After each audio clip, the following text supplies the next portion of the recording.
സഭ. നിന്റെ പേരെന്താണ്? അലാവുദ്ദീൻ ഷാൻഷാ. നാളത്തെ സഭയിൽ നീ ഹാജരുണ്ടാവും. ആരവിടെ? അലാവുദ്ദീനെ അകമ്പടിയോടുകൂടി വീട്ടിലെത്തി. ഷാൻഷാ. കുമാരി രോഷ്നിയെ നാം കാണണമെന്ന് പറയും.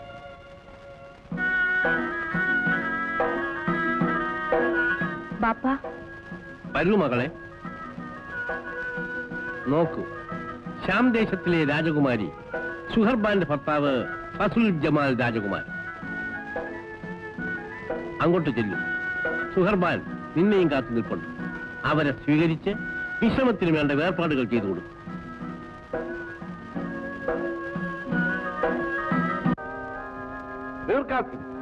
നിങ്ങൾ ഈ രാജ്യത്തെ സേനാനായകനാണ്.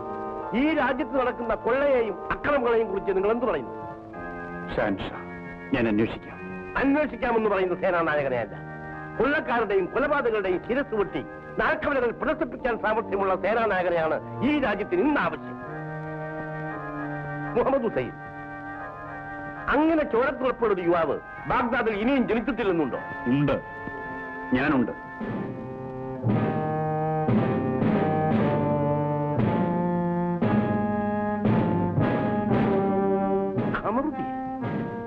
അതെ ഷാൻഷാ. ഷാൻഷാ, പല യുദ്ധരംഗങ്ങളിലും ഈ സിംഹാസനത്തിന് വേണ്ടി ധീരമായി പൊരുതിയവനാണ് എന്റെ മകൻ കമറുദ്ദീൻ.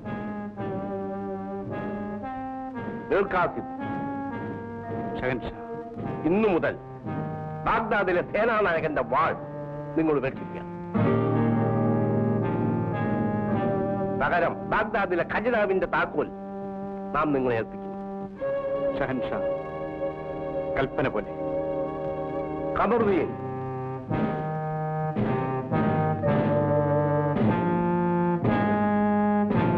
നമ്മുടെ പ്രധാനമന്ത്രി മുഹമ്മദ് ഹുസൈന്റെ പുത്രൻ കമറുദ്ദീനെ നാം ഇന്നു മുതൽ ബാഗ്ദാദിലെ സേനാനായകനായി നിയമിച്ചിരിക്കുന്നു.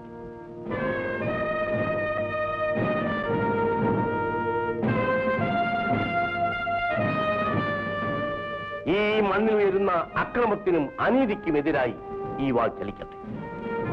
കൽപ്പന പോലെ.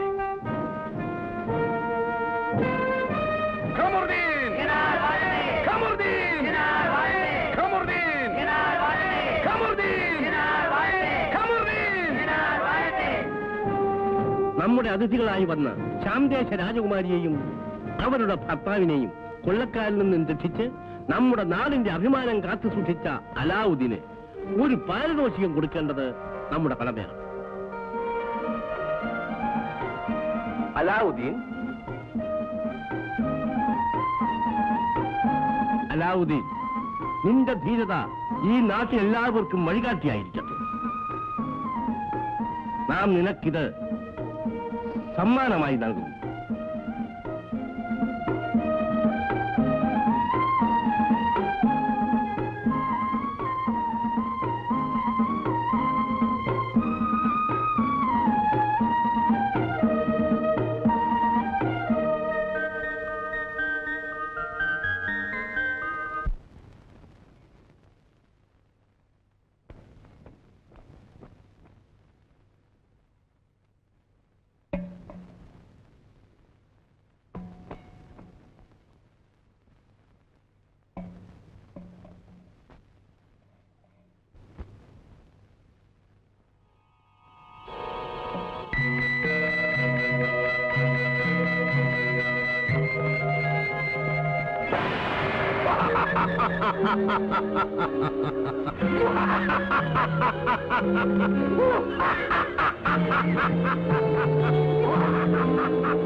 അമീർ, ഉമ്മയ്ക്ക് എന്ത് പറ്റി?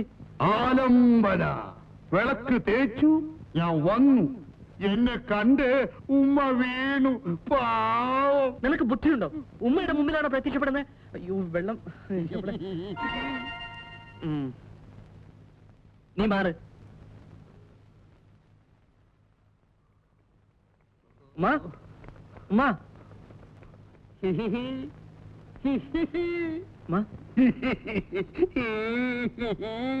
മോനെ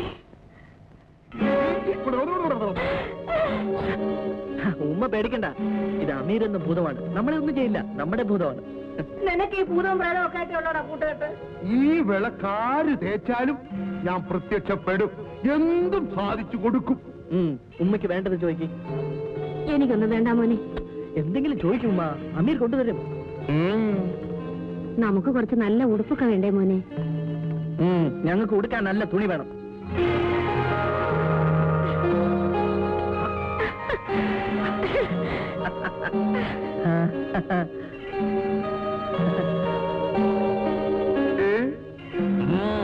ആവശ്യമുള്ളതെടുത്ത് ധരിച്ചോളൂ.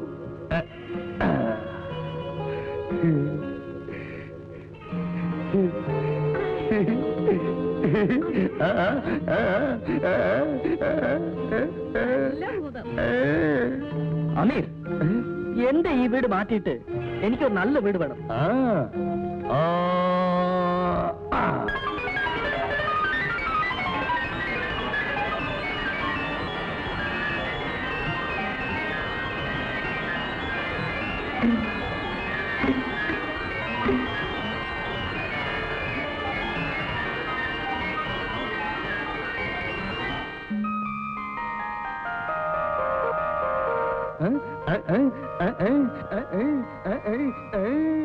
എടാ മോനെ, കൊള്ളവനോടാ നിന്റെ ഭൂതം.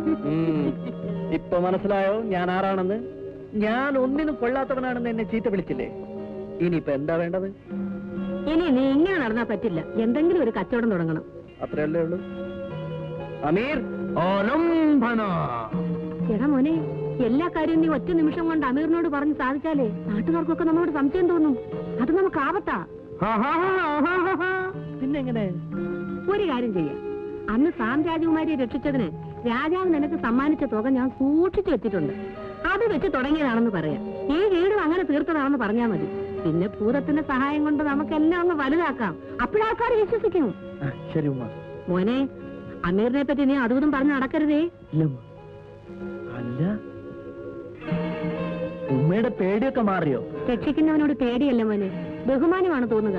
നമ്മുടെ കഷ്ടപ്പാട് കണ്ട് പടച്ചോ നമുക്ക് തന്നതാ അമീർ. ഉമ്മ, ഞാൻ പോയി ജമീലയും അബൂബക്കറേയും വിളിച്ചോണ്ട് വരട്ടെ. അവരും ഈ വീടൊന്ന് കാണട്ടെ. അമീർ, നീ പൊക്കേളൂ. ശരി മോനെ.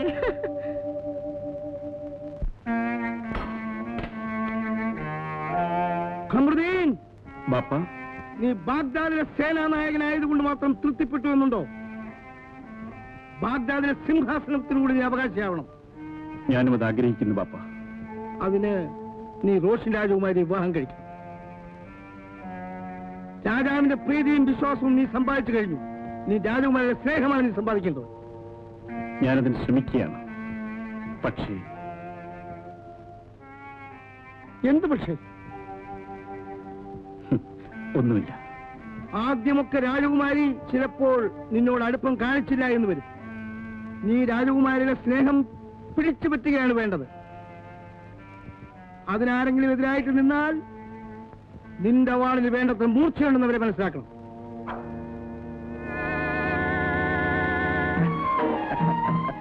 ഇതാരുടെ വീടാ? ഞങ്ങളുടെ വീട്. നിങ്ങളുടെ വീടോ? എന്താ ഈ പറയുന്നേ? എന്താ മോനെ, നമുക്ക് വീട് മാറിപ്പോയോ? ഇവിടെ എന്നാ ഇങ്ങനെ ഒരു വീടുണ്ടായത്? ഇത് വലിയ അതിശയമാണല്ലോ. ഒരു അതിശയമില്ല. അന്ന് ഞാൻ സാമ്രാജകുമാരിയെ രക്ഷിച്ചതിന് രാജാവ് സമ്മാനമായി തന്ന പണം കൊണ്ട് ഈ വീട് മാറ്റി പണിയിച്ചു. എടാ അബൂബക്കറെ, എന്താ? ഞാനൊരു കച്ചവടം തുടങ്ങാൻ പോവാ. കടക്കാരുടെ കയ്യിൽ നിന്നും ബാപ്പയുടെ കട തിരിച്ചു വാങ്ങിച്ചു. ഒരു തുണിക്കട തുടങ്ങാം. അവിടെ നിനക്കും ഒരു ജോലി തരാം.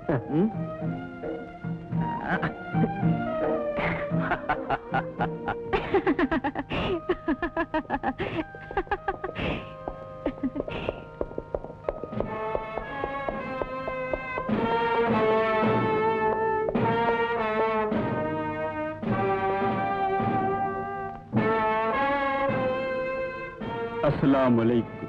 അലൈക്കും അസ്ലാം. കമറുദ്ദീൻ ഇവിടെ? എന്നെ സേനാനായകനാക്കി നിയമിച്ചു. അറിഞ്ഞു.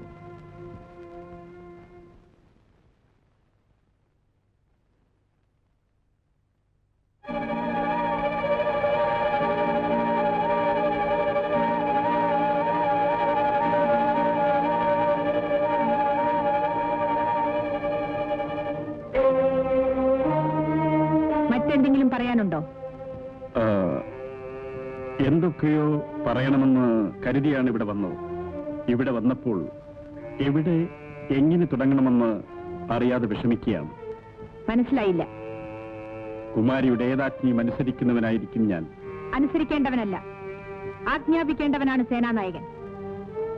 ഞാൻ രാജകുമാരിക്ക് ഒരു സമ്മാനം കൊണ്ടുവന്നിട്ടുണ്ട്. ഈ ബാഗ്ദാദ് രാജ്യത്തെക്കാളും വിലപ്പെട്ടതാണോ ആ സമ്മാനം? അല്ലെന്ന് നാം മനസ്സിലാക്കുന്നു. നിങ്ങൾക്ക് പോകാം. കമറുദ്ദീൻ, കുമാരി പറഞ്ഞത് കേട്ടില്ല. രാജകുമാരിക്ക് വിനോദത്തിനും വിശ്രമത്തിനുമുള്ള സ്ഥലമാണിത്. ഇവിടെ അനാവശ്യമായി പുരുഷന്മാർക്ക് പ്രവേശനമില്ലെന്ന് അറിഞ്ഞൂടെ? ഓ, അപ്പോൾ മൗലവി സാഹിബ് നിങ്ങൾ? കമറുദ്ദീൻ, മൗലവി സാഹിബ് ഞങ്ങൾക്ക് അന്യനല്ല. അദ്ദേഹം ഈ കൊട്ടാരത്തിലെ ഹക്കീമാണ്, പണ്ഡിതനാണ്. എന്നെയും എന്റെ ബാപ്പയും അറബ് അക്ഷരങ്ങളും അർത്ഥങ്ങളും പഠിപ്പിച്ചത് ഈ മഹാനാണ്. അദ്ദേഹമാണ് എന്റെ ബാപ്പയെ വളർത്തിയത്. അദ്ദേഹത്തിനോട് ഈ രാജകുടുംബത്തിനുള്ള നന്ദിയും കടപ്പാടും നിങ്ങൾക്ക് മനസ്സിലാവില്ല. നിങ്ങൾക്ക് പോകാം.